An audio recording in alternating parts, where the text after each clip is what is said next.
जो चले गए वे तो चले गए, और ज्ञानी तो न जाने वालों का शोक करते हैं और न ही उनका जो नहीं गए। वे तो न विगत के लिए शोक करें और न ही अगत के लिए।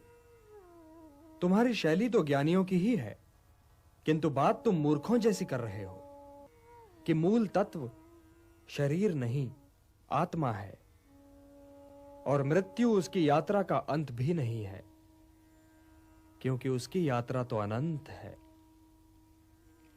मृत्यु तो केवल एक पड़ाव है पार्थ, केवल एक पड़ाव। जायते म्रियते वा कदाचित नायं भूत्वा भविता वा न भूयः अजो नित्यः शाश्वतोऽयं पुराणो न हन्यते हन्यमाने शरीरे।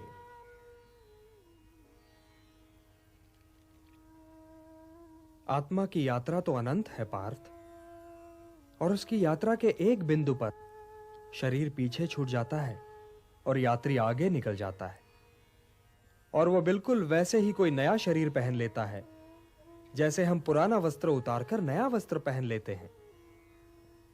वासांसि जीर्णानि यथा विहाय नवानि गृह्णाति नरोपराणि तथा शरीराणि विहाय जीर्णानि अन्यानि संयाति नवानि देहि।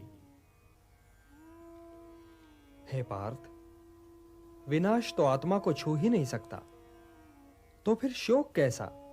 और किसके विनाश का? क्या वस्त्र के विनाश का? किंतु वस्त्र तो अमर नहीं होता, वो तो त्यागे जाने के लिए ही होता है। और आत्मा मरता नहीं, कभी नहीं मरता। जो सुख और दुख दोनों ही को समान समझे और उनसे प्रभावित हुए बिना ही उन्हें झेल जाए, वही स्थित प्रज्ञ है, और वही मोक्ष का अधिकारी भी है। ध्यायतो विषयान् पुंसः संगस्तेषु उपजायते संगात् संजायते कामः कामात् क्रोधो विजायते। क्रोधात् भवति सम्मोहः सम्मोहात् स्मृति विभ्रमः स्मृति भ्रंशात् बुद्धिनाशो बुद्धिनाशात् प्रणश्यति।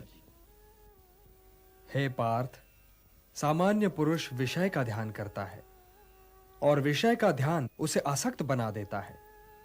इस आसक्ति या लगाव से काम का जन्म होता है। जब काम की पूर्ति नहीं होती तो क्रोध उत्पन्न होता है। जब क्रोध उत्पन्न होता है तो विषय के प्रति मोह और बढ़ जाता है, और जब मोह और बढ़ जाता है पार्थ, तो सोचने की शक्ति भटक जाती है। जब सोचने की शक्ति भटक जाती है तो बुद्धि का नाश होता है, और जब बुद्धि का नाश होता है तो मनुष्य का सर्वनाश हो जाता है। और हे लोकेस्मिन् द्विविधा निष्ठा पुरा प्रोक्ता मया नघ ज्ञान योगेन सांख्यानाम कर्म योगेन योगिनाम। हे निष्पाप अर्जुन, संसार में दो प्रकार के लोग होते हैं, अंतर्मुखी और बहिर्मुखी। जो अंतर्मुखी होते हैं वे स्वयं के भीतर जाकर ईश्वर को देखते हैं, यही ज्ञान योग है। और जो बहिर्मुखी होते हैं वे स्वयं से बाहर निकलकर उसे प्राप्त करने का प्रयत्न करते हैं, किंतु कर्म से छुटकारा नहीं, क्योंकि स्वयं के भीतर जाकर उसे खोजना भी तो कर्म ही है। हे कुंती पुत्र, मार्ग तो यही दो हैं, एक ज्ञान योग का और दूसरा कर्म योग का। किंतु हे पार्थ, ज्ञान योग भी कर्म के त्यागने का मार्ग नहीं है, सिद्धि का मार्ग नहीं है, क्योंकि कर्म के बिना तो जीवन संभव ही नहीं। आंखें हैं तो वे अवश्य देखेंगी, पलकें हैं तो वे अवश्य झपकेंगी, कान हैं तो वे अवश्य सुनेंगे। जो कर्मेंद्रियों के आड़े आए, जो उन्हें बलपूर्वक रोककर उनका दमन करके विषयों का चिंतन करे, वो योगी नहीं, वो ज्ञानी नहीं, वो तो मिथ्याचारी है। सिद्ध पुरुष इंद्रियों को अपने वश में करता है, उनका दमन नहीं करता पार्थ। वो आंखें बंद करके नहीं जीता। कर्म बिना तो शरीर की यात्रा संभव ही नहीं। व्यक्ति सांस तो लेगा ही ना पार्थ। यदि वातावरण में कोई सुगंध या दुर्गंध है तो वो उसका अनुभव करने के लिए भी विवश है। यदि उसके आसपास कोई नाद है, कोई ध्वनि है, कोई कोलाहल है, तो उसे सुनने के लिए उसके कर्ण उसके आदेश की प्रतीक्षा तो नहीं करेंगे ना। इसलिए जो अपने इंद्रियों को नियंत्रित रखे जो उन पर अपनी चेतना का अंकुश लगाकर उन्हें कर्मोन्मुख करे, उन्हें कर्म की दिशा दिखाए, वही श्रेष्ठ है। वो अपने विकल्पों को समझता है पार्थ, और अपनी संकल्प शक्ति का प्रयोग करता है। और हे पार्थ, अपने नियत कर्म करना कुछ न करने से अच्छा है। अब यह भी ठीक है पार्थ कि आंखें देखती हैं, किंतु वे क्या देखें और क्या न देखें, इसका निर्णय तो ज्ञानी स्वयं ही लेता है। वो आंखों को देखने की, कर्णों को सुनने की और पांवों को चलने की खुली छूट नहीं देता। विकल्प के इसी मोड़ पर ज्ञानी और अज्ञानी के अंतर का भेद खुलता है पार्थ। इसलिए कर्म तो आवश्यक है, क्योंकि उसके बिना तो शरीर का निर्वाह संभव ही नहीं। कर्म तो कर्म है ही, किंतु जो कर्म कर्म फल की आशा से मुक्त होकर किया जाए वो अकर्म है, और जो कर्म व्यक्ति और समाज के हित में न हो वो विकर्म है, निषिद्ध है। कर्म अकर्म से श्रेष्ठ है, कर्ता अकर्ता से श्रेष्ठ है। और हे पार्थ, जो अकर्ता है, जो कर्म फल की इच्छा से मुक्त है, वही ज्ञानी है, वही बुद्धिमान है और वही कर्मयोगी है। उसके लिए उसका कर्म ही कर्म फल भी है, और इसीलिए वो एक कर्म के पालन के उपरांत कर्म फल की प्रतीक्षा में नहीं ठहरता, बल्कि दूसरे कर्म की ओर बढ़ जाता है। उसके ज्ञान की अग्नि मोह, क्रोध, द्वेष, आकांक्षा, लाभ, हानि, सुख और दुख के मैल को जलाकर उसके कर्म को शुद्ध कर देती है, और उसका कर्म अकर्म बन जाता है, और वो कर्ता से अकर्ता। और ये अकर्ता, ये ज्ञानी जीवन के आवश्यक साधन जुटाने के अतिरिक्त अपने लिए और कुछ नहीं करता। उसके शेष कर्म समाज कल्याण के लिए होते हैं। यह मनुष्य कर्म करते हुए भी पाप से दूषित नहीं होता। उसका जीवन तो स्वयं ही समाज के लिए कल्याणकारी हो जाता है। अलग अलग लोग यज्ञ की परिभाषा भी अलग अलग करते हैं पार्थ। कुछ लोगों के लिए यज्ञ ब्रह्म का स्वरूप है, उनके लिए सब कुछ ब्रह्म है। कुछ लोग देवताओं को प्रसन्न करने के लिए यज्ञ करते हैं, तो उनके लिए पूजा ही यज्ञ है। कुछ साधक आत्मा को परमात्मा से मिलाने की साधना को यज्ञ कहते हैं। इन्हीं यज्ञों की भांति इनमें दी जाने वाली आहुतियां भी अलग अलग प्रकार की हैं। कोई धन की आहुति देता है तो कोई कर्म की, किंतु वास्तव में यज्ञ 4 प्रकार के हैं। पहला द्रव्य यज्ञ है। इसमें अर्जित द्रव्य और धन को समाज कल्याण के कार्यों में लगाया जाता है, अर्थात ये लोक सेवा यज्ञ है। दूसरा तपो यज्ञ है। जब कोई अपने कर्म को अपनी तपस्या बना लेता है तो उसका जीवन तपो यज्ञ बन जाता है। हे पार्थ, अपने धर्म का पालन भी यज्ञ है, किंतु ये धर्म सांप्रदायिक नहीं, सनातन है। यह व्यक्ति और समाज दोनों ही के लिए कल्याणकारी है। तीसरा यज्ञ योग यज्ञ है। इसमें अष्टांग योग की साधना की जाती है, और इसमें लोग ध्यान और समाधि का मार्ग अवलंब करते हैं। प्राणों का प्राणों में हवन किया जाता है। चौथा यज्ञ है ज्ञान यज्ञ। यूं तो पार्थ चारों ही यज्ञ महत्वपूर्ण हैं, परंतु श्रेष्ठतम है ज्ञान यज्ञ, क्योंकि ज्ञान ही तो अच्छे और बुरे में अंतर करता है और अपनी अग्नि में तपाकर कर्म को शुद्ध करता है और शुभ बनाता है। ज्ञान ही तो कर्म के उत्कर्ष का चरम बिंदु है, और ज्ञान ही तो तुम्हें मोह बंधनों से मुक्त कराएगा पार्थ। चेदसि पापेभ्यः सर्वेभ्यः पापकृत्तमः सर्वं ज्ञान प्लवेनैव वृजिनम संतरिष्यसि। तो तुम भी ज्ञान की नौका में बैठकर पाप के सागर को पार कर जाओ। ये समझ लो पार्थ कि जैसे अग्नि सब कुछ जलाकर भस्म कर देती है, वैसे ही ज्ञान की अग्नि कर्म फल की इच्छा, फल की प्राप्ति न होने पर आने वाले क्रोध और उस क्रोध के सहारे आगे बढ़ने वाले मोह को जलाकर भस्म कर देती है।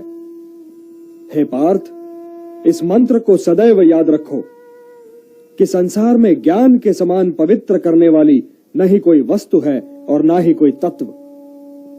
ज्ञान ही सर्वोत्तम है। अज्ञश्च अश्रद्धानश्च संशयात्मा विनश्यति नायम लोकोस्ति न परः न सुखम संशयात्मनः। जो अज्ञानी हैं, जिनमें श्रद्धा भाव नहीं है, जो बात बात पर शंका करते हैं, संशय युक्त हैं, वे तो नष्ट हो ही जाते हैं और उन्हें ना इस लोक में सुख मिलता है और ना ही परलोक में। मनुष्य के भ्रमित होने का कारण यह है पार्थ कि उसका अज्ञान उसके ज्ञान को ढक देता है, और जब आत्मज्ञान अज्ञान को नष्ट कर देता है तो ज्ञान उस परम तत्व को सूर्य की भांति प्रकाशित कर देता है और ज्ञानी इस नश्वर जीवन ही में परम सत्य को प्राप्त कर लेते हैं। उन्हें जन्म पर जन्म नहीं लेना पड़ता, वो इसी नश्वर जीवन में मोक्ष को प्राप्त कर लेते हैं। उद्धरेत आत्मना आत्मानम न आत्मानम अवसादयेत आत्मैव ह्यात्मनो बंधुः आत्मैव रिपुरात्मनः। मनुष्य का यह कर्तव्य है कि वो अपना पतन न होने दे और स्वयं ही अपना उद्धार करे। मनुष्य स्वयं ही अपना मित्र भी है और अपना शत्रु भी। जिसने अपने अहम, अपने मन और अपनी इंद्रियों को अपने वश में कर लिया हो, वो स्वयं ही अपना मित्र है, और जो इनके वश में हो गया पार्थ, वो स्वयं ही अपना शत्रु है। जो शीतकाल और ग्रीष्मकाल, सुख और दुख, मान और अपमान में शांत रहे और संतुलन रखे, वो जितेंद्रिय पुरुष सदैव परमात्मा में लीन रहता है।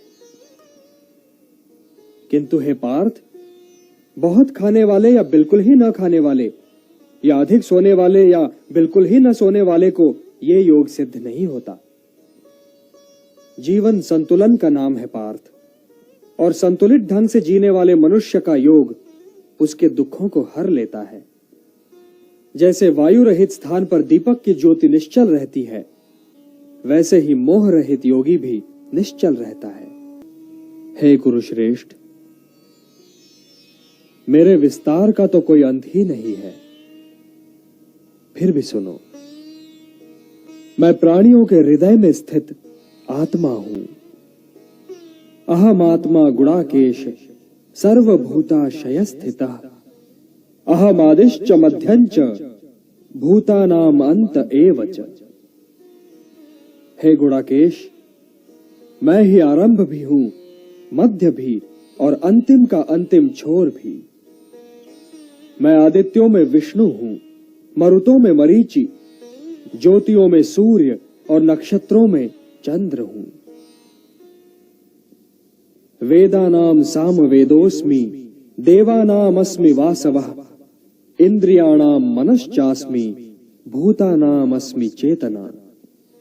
मैं वेदों में साम वेद हूं, देवों में इंद्र हूं, इंद्रियों में मन हूं और प्राणियों में चेतना हूं। मैं रुद्रों में शंकर हूं, यक्षों और राक्षसों में कुबेर हूं, वसुओं में अग्नि हूं और पर्वतों में सुमेरु हूं। पुरोहितों में मैं बृहस्पति हूं, सेनापतियों में कार्तिकेय और जलाशयों में महासागर। महर्षियों में मैं भृगु हूं, वाणी में ओमकार, यज्ञों में जय यज्ञ और अड़िगों में हिमालय हूं। मैं वृक्षों में पीपल हूं और देव ऋषियों में नारद हूं। मैं गंधर्वों में चित्ररथ हूं और सिद्धों में कपिल मुनि। हे महारथी, मैं अश्वों में अमृत से उत्पन्न होने वाला उच्चैश्रवा हूं। मैं गजों में ऐरावत हूं और मनुष्यों में नरपति। मैं शस्त्रों में वज्र, धेनुओं में कामधेनु, जनकों में कामदेव और नागों में शेष नाग हूं।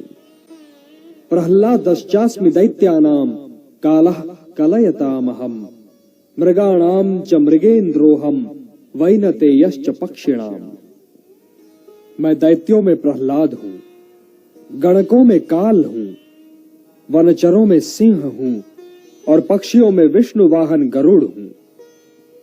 और हे धनुर्धर, मैं शस्त्रधारियों में राम हूं, अक्षरों में आकार हूं, मैं कभी न समाप्त होने वाला समय हूं, मैं चहुमुखी सृष्टा हूं पार्थ, मैं ही मृत्यु हूं पार्थ, और मैं ही उन सब का आरंभ हूं जो आने वाले कालों में जन्म लेने वाले हैं और अभी तक जिनके आरंभ का आरंभ ही नहीं हुआ है। मृत्यु सर्वहरश्चाहम उद्भवश्च भविष्यताम कीर्ति श्रीर्वाक्च नारीणाम स्मृतिर्मेधा धृति क्षमा। मैं स्त्रियों में कीर्ति, श्रीवाक, स्मृति, मेधा, धृति और क्षमा हूं। मैं ऋतुओं में ऋतुराज हूं और तेजस्वियों का तेज हूं। मैं गुण हूं, मैं विजय हूं, मैं प्रयत्न हूं। मैं यादवों में वासुदेव हूं और पांडवों में अर्जुन। मैं मुनियों में व्यास हूं और कवियों में शुक्राचार्य। यच्चापि सर्वभूतानां बीजम तदहम अर्जुन न तदस्ति विना यत्स्यात् मया भूतम चराचरम। मैं ही तो उत्पत्ति का बीज हूं पार्थ, वो चाहे चर हो चाहे अचर, मेरे बिन तो हो ही नहीं सकता। मैं प्राणों का प्राण और जीवन का जीव हूं।